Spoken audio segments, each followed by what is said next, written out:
साथियों, आप जानते हैं कि आज शहीद जुल्फिकार अली भुट्टो के अदालती कत्ल का 40वां साल है। आज के दिन पाकिस्तान की तारीख का वो दर्दनाक पाप है जिसमें मज़ाहमत और शहादत की कई दास्तानें दर्ज है। आज के दिन पाकिस्तान के महरूम तबकात की उम्मीदों का कत्ल हुआ। आज के दिन आईने पाकिस्तान के खालिक का खून हुआ।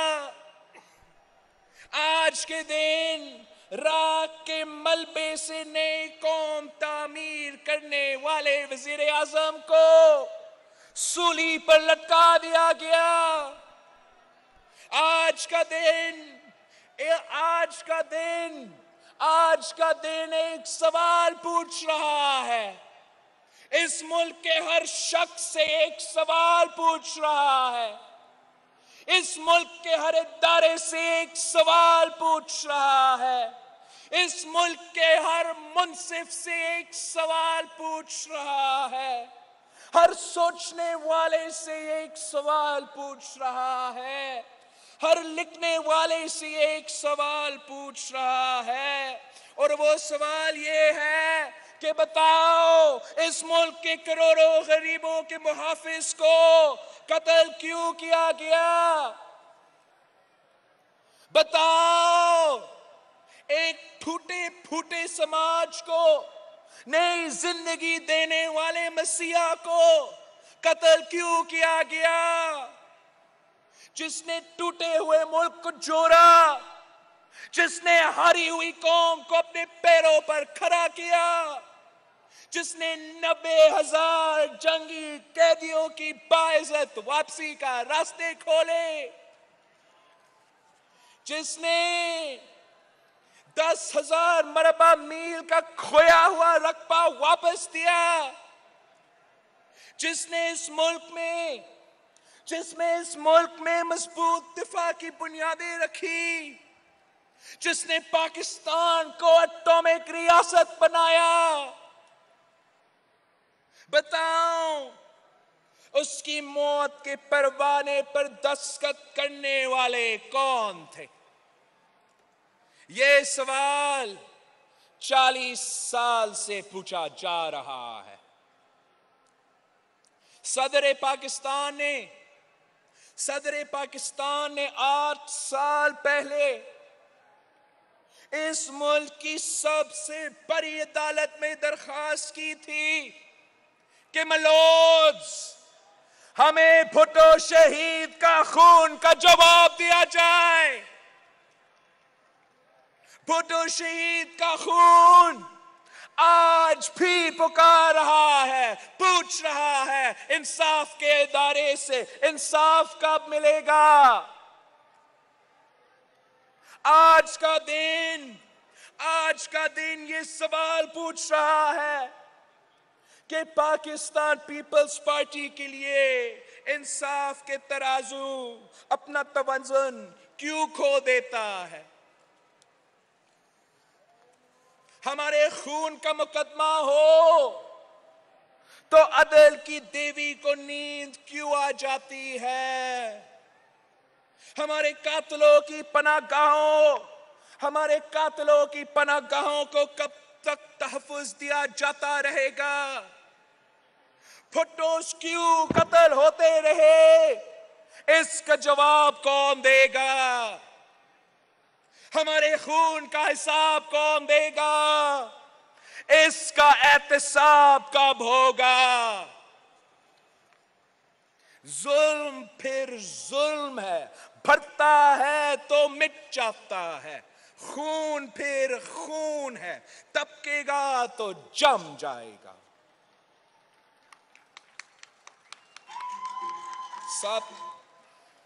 साथियों,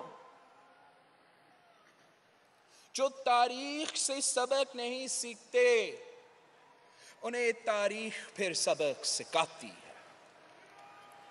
तारीख तारीख ये है कि 1971 की जंगी शिकस्त के बाद जब शहीद जुल्फिकार अली भुट्टो को बचा कुचा पाकिस्तान मिला तो उन्होंने ये फैसला किया कि खित्ते में तवज़ुन के लिए एटॉमिक कुव्वत बनना लाजमी है।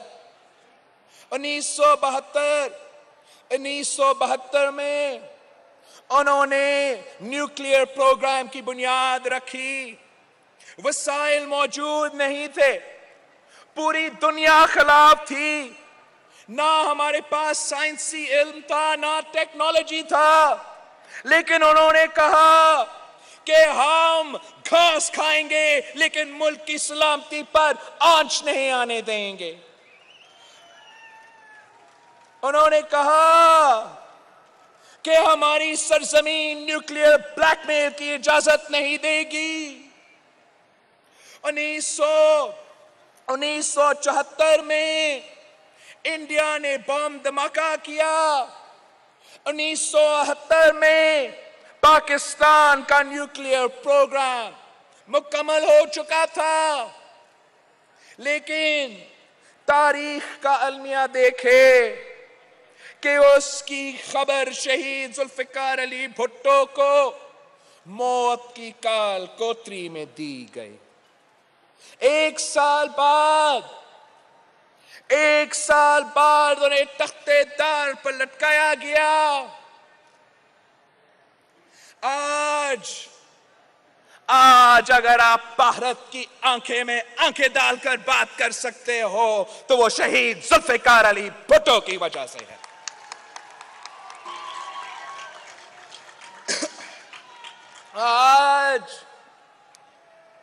आज सरहदों पर हिफाजत करने वाला जवान पूछता है कि क्या भुट्टो को इस मुल्क का दिफा मजबूत करने की सजा दी गई?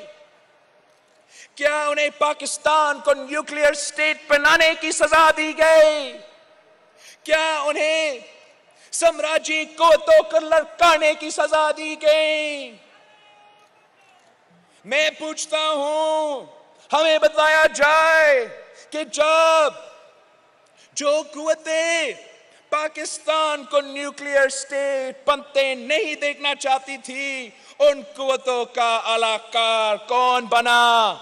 ये 9 सितारे कहां से आए थे? जियाउल हक ने के प्रोग्राम के बानी को किसके इशारे पे हटाया? तारीख के आखिरी फैसले में गद्दार कौन होगा? क्या वो गद्दार था जिसने आईन दिया, या वो गद्दार था जिसने आईन तोड़ा? क्या वो गद्दार था जिसने मुल्क की सलामती के लिए अपनी जान दे दी? या वो गद्दार था जिसने मुल्क की मफाद को इतना सस्ता बेच दिया कि हम आज तक उनके फैलाई हुई बारूद और जहर में सांस लेने पर मजबूर हैं? इसलिए मैं कहता हूं कि हमारा नजरिया नहीं बदला, तुम्हारा बयानिया बदलता रहता है। उस वक्त भी हमारे नजरिए के खिलाफ गद्दारी का बयानिया दिया, और आज भी हमारे नजरिया के खिलाफ गद्दारी का फतवा दिया गया। तारीख ने हमें कल भी सरखरू किए, हम आज भी सरखरू होंगे। तो हम अपनी साजिशें जारी रखें, हम अपनी जदोजहद जारी रखेंगे, और इसका हतमी फैसला तारीख और अवाम की अदालत में होगा।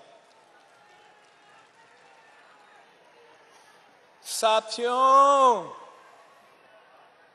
आज हम भुट्टो शहीद के नजरिए पर उतने ही मजबूती से खड़े हैं जितनी मजबूती से इस नजरिया का अलम शहीद मोहतरमा बेनजीर भुट्टो ने उठाया था। जब वो अपने अजीम बाप से आखिरी बार मिलने गई तो उन्हें विरसे में इस नजरिया की ताकत मिली थी जिसके आगे पाकिस्तान की तारीख की बदतरीन आमरियतें रेत की दीवार साबित हुई। शहीद जुल्फिकार अली भुट्टो की शहादत के बाद शहीद मोहतरमा बेनजीर भुट्टो ने जदोजहद की। जब तारीख रकम की, उसने पाकिस्तान पीपल्स पार्टी की नजरियाती असास को मजबूत किया। अगर शहीद जुल्फिकार अली भुट्टो ने अपनी तहरीक के जरिए इनकलाब फ्रांस की याद ताजा कर ली तो फिर शहीद मोहतरमा बेनजीर भुट्टो की क़यादत में पाकिस्तान पीपल्स पार्टी के जियालों ने मज़ाहमत की एक नई तारीख रकम की। ज़ियाए आमरियत के खिलाफ जदोजहद करते हुए भुट्टो शहीद के मोहब्बत में भुट्टो शहीद के नजरियाती जानशीनों ने कैदे काटी, शाही किला की साजिशें भुगती, फांसियों पर चढ़े और इन 11 सालों में जमहूरी जदोजहद के जुर्म में 50,000 कोरे मारे गए और हर कोरे पर जिए भुट्टो का नारा गूंज उठा। और आज भी अपने जिस्मों पर उन कोरों के निशान संभाले हम फिर जदोजहद के लिए मैदान में उतरने को तैयार है। नए पाकिस्तान का नाटक करने वालों, पहले पुराने पाकिस्तान की बुनियादें समझो। आज तुम इक्तिदार के जिन ऐवान में बैठकर तकब्बुर की अलामत बन चुके हो। इस निजाम की बुनियादों में पाकिस्तान पीपल्स पार्टी का खून शामिल है। इस वफाकी पार्लिमानी जमहूरी निजाम और इसके क़याम में जमहूरी कुव्वतों की बेमिसाल जदोजहद शामिल है और हम तुम्हें इस जदोजहद को, इस कुर्बानी को जाया नहीं करने देंगे। पाकिस्तान पीपल्स पार्टी ने जिस आईन के तहत ये निजाम तश्कील दिया, अगर इस आईन पर हमले करने की कोशिश की गई तो याद रखो तुम्हारा हशर भी उन आमरों जैसे होगा जिन्होंने अवामी राज को लड़काने की कोशिश की। साथियों, आज ये सिलेक्टेड वजीर आजम भुट्टो शहीद का आईन खत्म करने की कोशिश कर रहा है। मेरे घोटकी में आकर कहता है कि 18वीं तरमीम से वफाक दिवालिया हो गया है। इसकी असलियत पहचानो, इसके इर्द गिर्द के लोगों को पहचानो, इनके शक्लें पहचानो। ये वो लोग हैं जो शहीद जुल्फिकार अली भुट्टो का आईन के दुश्मन है, ये आपके हकूक के दुश्मन है। इस बेनामी वजीर आजम को ये तक मालूम नहीं कि मजबूत सूबे ही मजबूत वफाक की अलामत है। हम भुट्टो के आईन को खत्म नहीं होने देंगे। हम इस मुल्क को वापस 1 यूनिट नहीं होने देंगे। तुम कोशिश करके दिखा लो, हम तुम्हारे सामने दीवार की तरह खड़े हो जाएंगे। भुट्टो शहीद ने कहा था कि मैं 1 यूनिट को एक लात मारकर खत्म कर दूंगा। मैं आज तुम्हें वार्न कर रहा हूं, तुम 18वीं तरमीम को मत छेड़ो, तुम 18वीं तरमीम खत्म करने की कोशिश करो, 1 यूनिट लागू करने की कोशिश करो, मैं एक लात मारकर आपका हुकूमत खत्म कर दूंगा।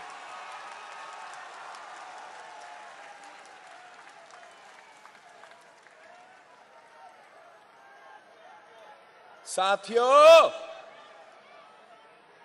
खान घोटकी आकर कहता है, खान सिंध का नमक खाकर कहता है, उसे सिंध की जरूरत नहीं, तुझे सिंध की जरूरत नहीं। तुम कौन हो कठपुतली? सिंध को तुम्हारी जरूरत नहीं।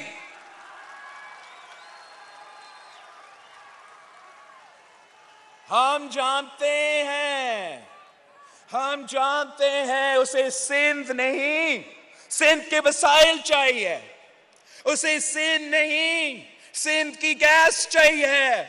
उसे सिंध नहीं, सिंध का पानी चाहिए। वो आज भी सिंध के 120 अरब रुपया पर सांप बनकर बैठा है। ये पैसा आपका पैसा है, आपके टैक्सेस के पैसे हैं, ये आपके खून पसीने के कमाई के पैसे हैं, जिस पर खान डाका डालकर बैठा है। जरा सोचे 120 अरब रुपए से हम क्या कर सकते थे? 120 अरब रुपया से हम कितने बेरोजगार नौजवानों को रोजगार दे सकते थे? 120 अरब रुपया से हम कितने नए स्कूल्स तामीर कर सकते थे? 120 अरब रुपया से हम कितने नए हॉस्पिटल्स खड़ा कर सकते थे? और ये तो हमारे ये ड्यूज है। इसके साथ अब वो NFC अवार्ड ना देकर अवार्ड में कटौती करके सूबों का हक हथियाना चाहता है। सिंध के अवाम के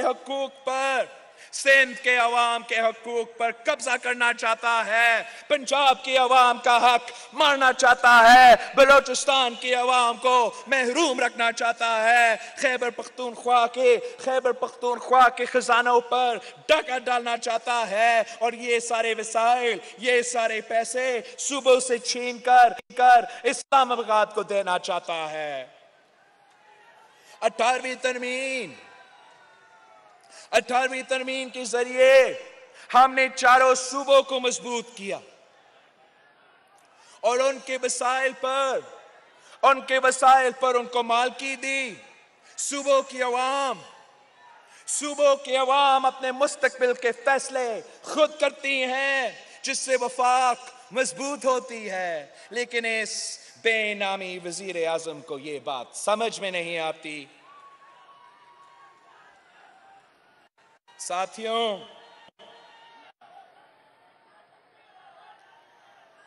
ये PTI की हुकूमत ने झूठ के सिवा कोई काम ईमानदारी से नहीं की।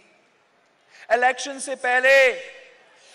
से पहले दिखाए गए सुनहरे ख्वाबों की परख PTI की हुकूमत अपने साथ एक महंगाई की सुनामी ले आई है। पेट्रोल की कीमत में बार बार इजाफा कर रहे हैं। बिजली की कीमत बढ़ाते हैं मगर बिजली देते नहीं हैं। यहां तक कि दवाई की कीमत में भी इजाफा। मतलब कि अगर आप गरीब हो और आप बीमार हो तो सेहत का इंसाफ ये कहता है कि मर जाए। आटा, दाल, चावल, हर चीज आम आदमी की खरीद से बाहर है। और खरीद भी ले तो पकाए कैसे? इस बेदर्द हुकूमत में गैस की कीमत आसमान छू रही है और ऊपर से गैस की लोड शेडिंग भी। गैस की वफाकी वजीर कहता है कि मुझे अपने महकमे के बारे में कुछ मालूम नहीं। और अवाम है जो 20-20 हजार के गैस के बिल देखकर बेहाल है। वफाकी वजीर खजाना कहता है कि उनकी मुआशी पॉलिसीज की वजह से अवाम की चीखें निकलेगी। फिर ये भी कहता है कि उसे एग्रीकल्चर का पता ही नहीं। मैं पूछता हूं, ये वजीर है या मुआशी दहशतगर्द? ये मुआशी कत्ल कर रहा है। किसानों का मुआशी कत्ल, मजदूरों का मुआशी कत्ल, बेरोजगार नौजवानों का मुआशी कत्ल, बुजुर्ग पेंशनर्स का मुआशी कत्ल। खान साहब, आपकी हुकूमत चोरी और सीना जोरी के अलावा कुछ नहीं जानती। आप गद्दारी के फतवे तो दे सकते हैं, मगर लोगों को 2 वक्त की रोटी नहीं। कहां गया आपका 50 लाख घर? कहां गए आपके 1 करोड़ नौकरियों का वादा? नौकरी देने तो दूर की बात है, आपकी हुकूमत लोगों से उनका रोजगार छीन रही है। एंक्रोचमेंट के नाम पर लोगों को बेघर किया जा रहा है। इस हुकूमत से ना मीशत चल सकती है और ना ही मुल्क। कोई उनको ये समझाए कि मईशत चंदा से नहीं, सियासत काली से नहीं, हुकूमत चाबी से नहीं और मुल्क जादू से नहीं चलता। और जब हम हुकूमत को इसकी कमजोरियां, इसकी झूठ, इसकी मुनाफिकत, इसकी धांधली आईने में दिखाते हैं, इनको इनका असल चेहरा दिखाते हैं, तो हमें डराने के लिए नाबगर्दी शुरू हो जाता है। साथियों,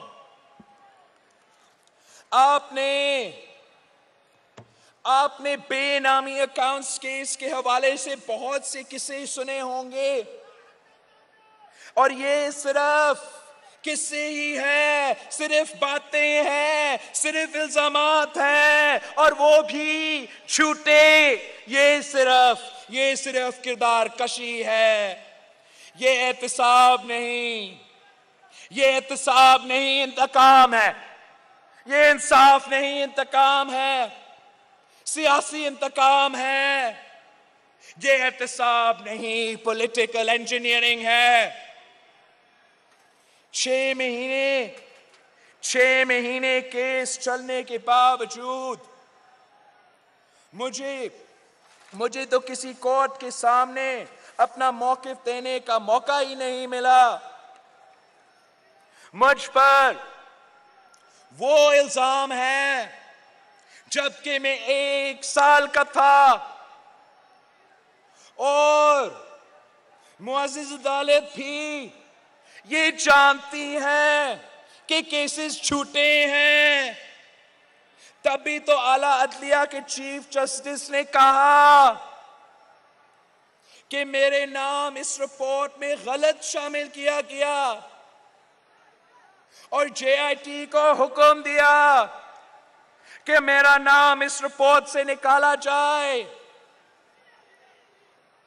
लेकिन तहरीरी फैसले में इसका कोई जिक्र नहीं। हत्ता के साबिक फाजिल चीफ जस्टिस साहब ने ISI के रुकन से सख्ती से पूछा किसके कहने पर और प्रेशर में बिलावल भुट्टो जरदारी का नाम डाला गया। मगर अफसोस के दर्जनों वकला और मीडिया की मौजूदगी में सुनाया गया फैसला बदल दिया गया। खुली अदालत में सुनाया गया फैसला कुछ और था, और जब तहरीरी फैसला आया तो कुछ और फिर जब आखिरकार पहली बार मुझे अदालत पेश होने का मौका मिला तो मुझे सिर्फ 3 मिनट सुना जाता है, और बड़ी आसानी से कहा जाता है कि ऐसा तो कहा ही नहीं गया। मैं अपने काबिले एहतराम जज साहिबान से सिर्फ इतना गुजारिश करूंगा कि उस दिन की ट्रांसक्रिप्ट्स मंगवा ले, टेप सुन ले, आपको खुद हकीकत का पता चला जाएगा। दूसरी बात ये कि ये केस 184(3) के तहत इंसानी हकूक का केस कैसे बन गया? मुआजिज सुप्रीम कोर्ट की वो ताकत जो सिर्फ क्वेश्चंस ऑफ लॉ और इंसानी हकूक की संगीन खिलाफ वर्जियों की सूरत में इस्तेमाल की जाती है, हैरान कुन तौर पे उस ताकत को इलेक्शन के दौरान इस केस को उठाने के लिए इस्तेमाल किया जाता है। ये मुकदमा सुप्रीम कोर्ट ने इस वजह से उठाया क्योंकि सुप्रीम कोर्ट के मुताबिक ये सुस्त रवि का शिकार था। लेकिन हकीकत ये है कि ये केस कराची की बैंकिंग कोर्ट में पहले से चल रहा था और एफआईए इसमें इब्तिदाई चलान भी पेश कर चुका था, तो सुस्त रवि का सवाल ही पैदा नहीं होता। और अगर ये मान भी लिया जाए कि ये सुस्ती थी, तो इस मुल्क की अदालतों में लाखों मुकदमों में सुस्ती इंसानी हकूक की खिलाफ वर्जी नहीं। क्या शहीद जुल्फिकार अली भुट्टो का केस 40 साल बाद भी सुस्त रवि का शिकार नहीं है? क्या शहीद मोहतरमा बेनजीर भुट्टो का केस सुस्त रवि का शिकार नहीं है? क्या शहीद अकबर बुख्ती का केस सुस्त रवि का शिकार नहीं है? क्या 12 मई का केस सुस्त रवि का शिकार नहीं है?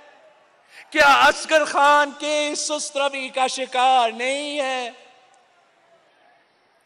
क्या आईन तोड़ने पर गद्दार मुशर्रफ के खिलाफ मुकदमा सुस्त रवि का शिकार नहीं है?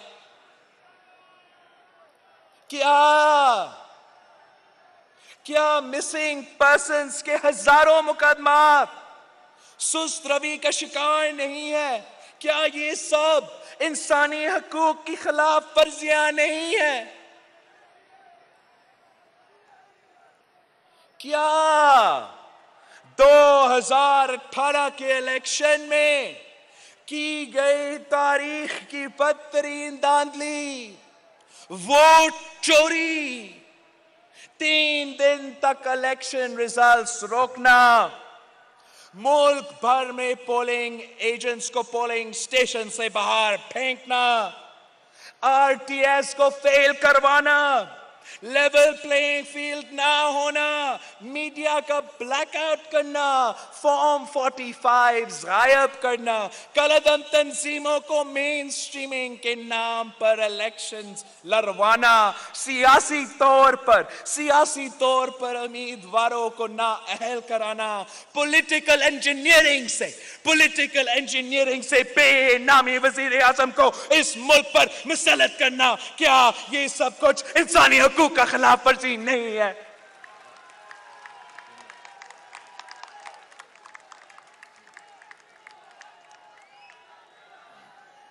और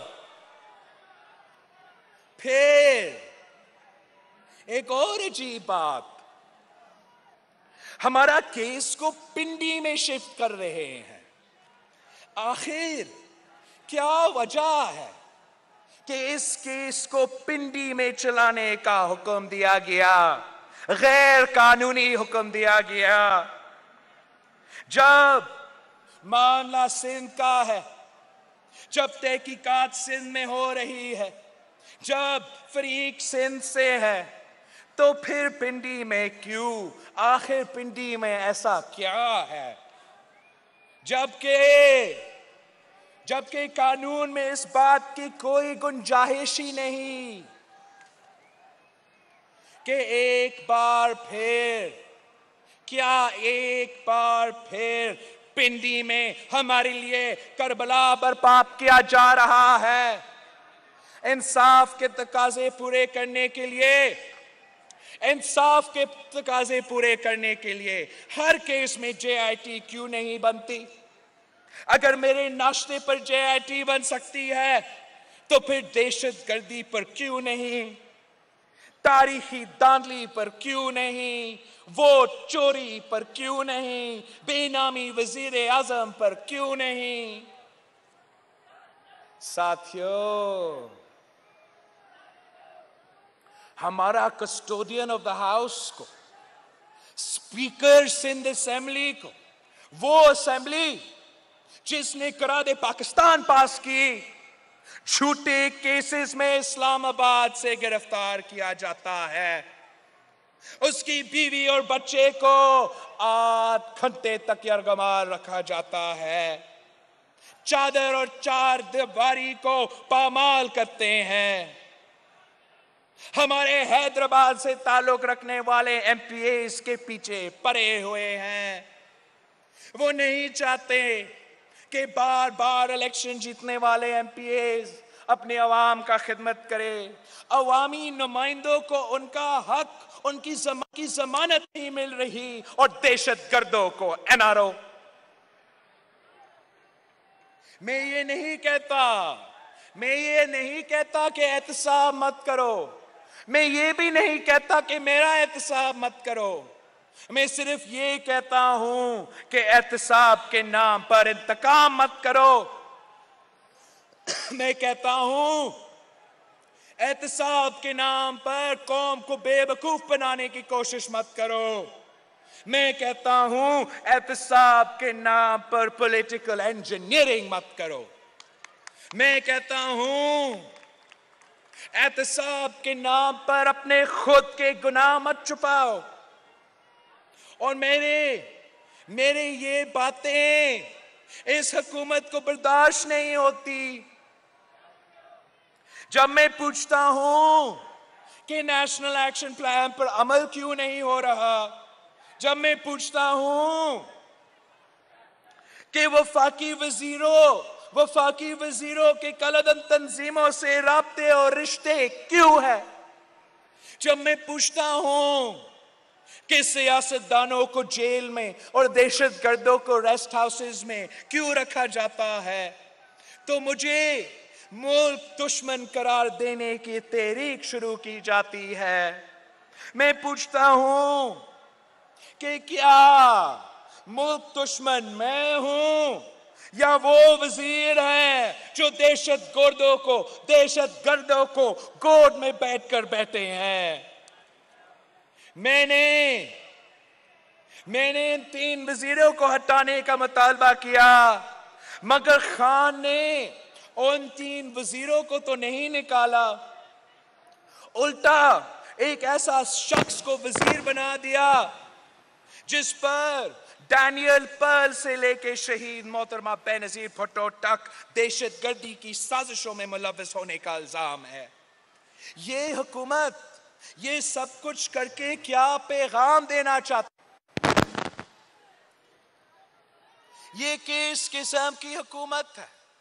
ये किस किस्म की बुज़दिल वजीर आजम है जो ना मोदी के खिलाफ बात करता, ना कलदन तंजीमों के खिलाफ बात करता, ना दहशतगर्दों के खिलाफ बात करता, मगर ऑपोजिशन के लिए बड़ा शेर बना हुआ फिरता है।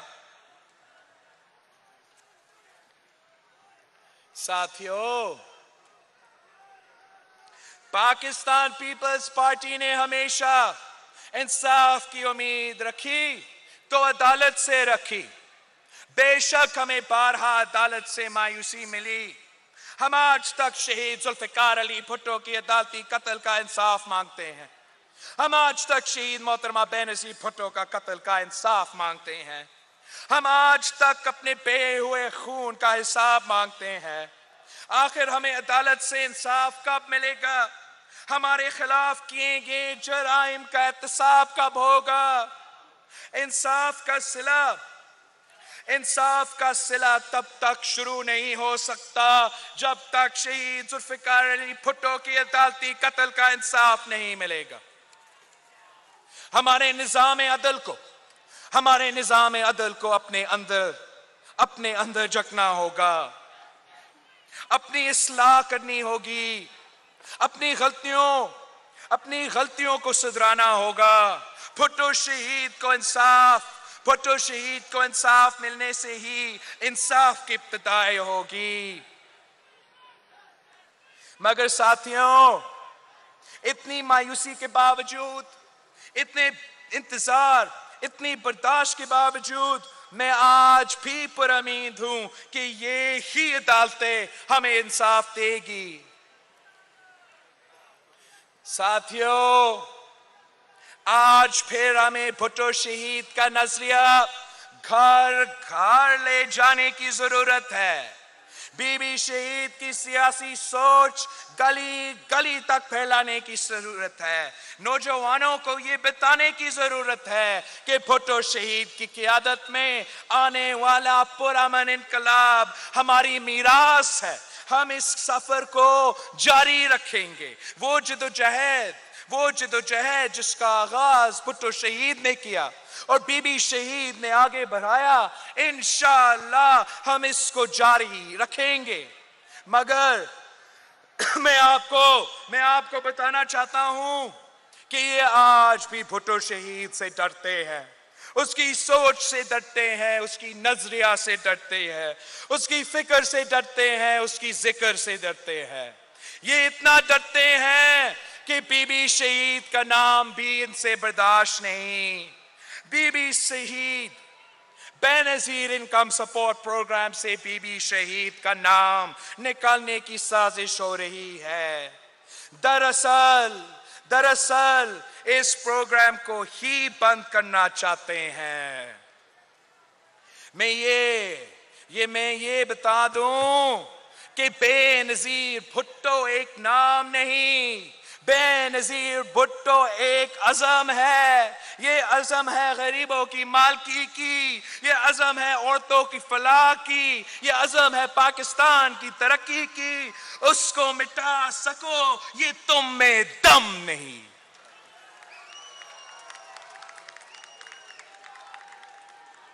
साथियों, भुट्टो शहीद ने बेआईन सरजमीन को आईन दिया, जमहूरी हुकूक दिया, अवाम को आवाज दी, हारी को ताकत दी, मजदूर को कुव्वत दी, मजलूम को ज़बान दी, अवाम को हुकूक दी। और आज ये तब्दीली सरकार आपके हुकूक छीनना चाहती है, सोच की आजादी छीनना चाहती है, जमहूरियत छीनना चाहती है। भुट्टो शहीद का दिया हुआ आईन खत्म करना चाहते हैं, मगर हम ये साजिश कामयाब नहीं होने देंगे। ये क्या समझते हैं कि नैब गदी के जरिए हमें डरा सकते हैं? ये क्या समझते हैं कि भुट्टो शहीद का नवासा झुक जाएगा? ये क्या समझते हैं कि बीबी शहीद का बेटा डर जाएगा? ये क्या समझते हैं कि पाकिस्तान पीपल्स पार्टी के कारकुन भाग जाएंगे? हम जुल्म की हर ताकत से टकराएंगे। जाओ और जिया की कब्र देखो और आओ और भुट्टो शहीद का मजार देखो। मुंह छुपता हुआ मुशर्रफ भी देखो और शहीद मोहतरमा बेनजीर भुट्टो की दिलेरी देखो।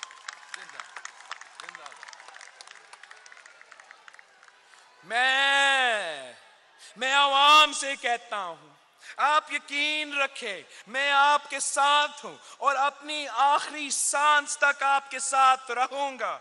हम साथ मिलकर जिदोजहद करेंगे, हम साथ मिलकर लड़ेंगे और शहीद जुल्फिकार अली भुट्टो का नामुकम्मल मिशन को पूरा करेंगे। शहीद मोहतरमा बेनजीर भुट्टो का अंदरूनी मिशन पूरा करेंगे। मैं शहीदों की इस सरजमीन पर खड़ा होकर आपसे वादा करता हूं, मेरी जिंदगी आपका अमानत है और इस जिंदगी में आपका भाई, आपका बेटा, आपका दोस्त कभी आपको मायूस नहीं करेगा। हमने इस मिट्टी पर वारे भुट्टो हैं, तितली जुगनू चांद सितारे भुट्टो हैं। जितने हैं किरदार हमारे भुट्टो हैं, सबसे आगे हो या सबसे पीछे हो, जिस तरतीब में हम हैं सारे भुट्टो हैं। दुख के मौसम में या सुख के आलम में हमने जितने नाम पुकारे सारे भुट्टो हैं। दार पे जो खुशबू है एक लहू की है, सूली से जो फूल उतारे भुट्टो है। आज अगर 2-4 कदम तुम आगे हो, ये मत समझो तुमसे हारे भुट्टो है। आज अगर 2-4 कदम तुम आगे हो, ये मत समझो तुमसे हारे भुट्टो है।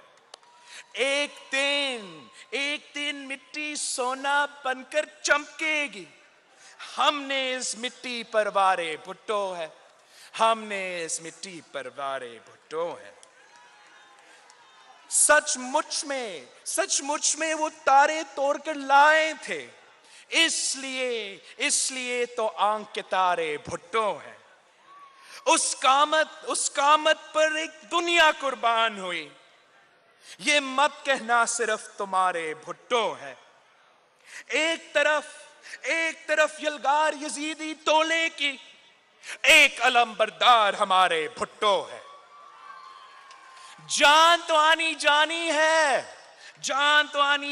है, पर याद रहे हमको अपनी जान से प्यारे भुट्टो है, हमको अपनी जान से प्यारे भुट्टो है, हमको अपनी जान से प्यारे भुट्टो है। नारे भुट्टो जिए भुट्टो। दोस्तों अपनी जगह बैठे रहे, सरफराज अरजद साहब दुआ के लिए बुलाएंगे। बिलावल भुट्टो जरदारी जलसे से खिताब कर रहे थे। मायूसी और इतनी बर्दाश्त के बावजूद पुरउम्मीद हूँ कि अदालत से इंसाफ मिलेगा। भुट्टो शहीद को इंसाफ मिलने से ही